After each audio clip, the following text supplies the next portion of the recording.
A client pinpointed the importance of readiness for M&A not long ago. He said, the last time we did a deal, it was like a train taking off down the tracks and our team never caught up.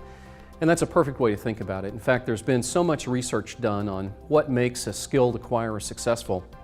And according to the book, The Art of M&A Strategy by M&A Leadership Council advisors Kenneth Smith and Alexandra Reed-Lejeune, their own research points to the fact that serial acquirers are good not just because they have a high deal count and experience level behind them, but because they work harder at capturing that knowledge and they prepare their teams with both process, methodology, skill sets, and readiness for target identification, for due diligence and integration before the deal activity happens, so they're prepared to respond immediately.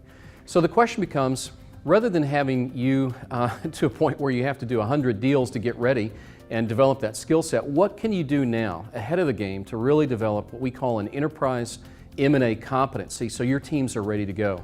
And we recommend every organization go through this. If you're thinking about growing through acquisition, if a deal is potentially in your future, then we have a 12-point assessment model all geared around what are the essential components to develop true readiness at every element of the M&A life cycle, not just methodology and playbook and learning. Those are the starting points. There's so many different factors that have to be aligned.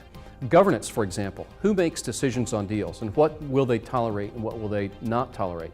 Transaction discipline is another one. Do you have in place the mechanism, the capability to put the red flag out on a particular deal that should not get done? And so many other things up and down throughout the organization.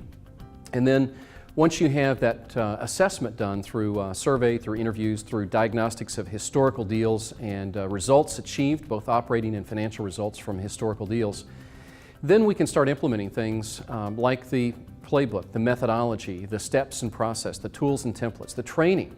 You know, as we work with organizations, we see that only about 10% of functional people that are deployed on M&A activities, whether due diligence or integration, only about 10% of those staff have received any kind of formal training whatsoever in what is an M&A, what do you do in an M&A, what are the other functional responsibilities and dependencies and linkages that I have to serve or support going through the process, as well as just developing the infrastructure and the capabilities, the software tools, etc., to make sure that when that deal takes off down the tracks, your team is going to be ahead of the curve.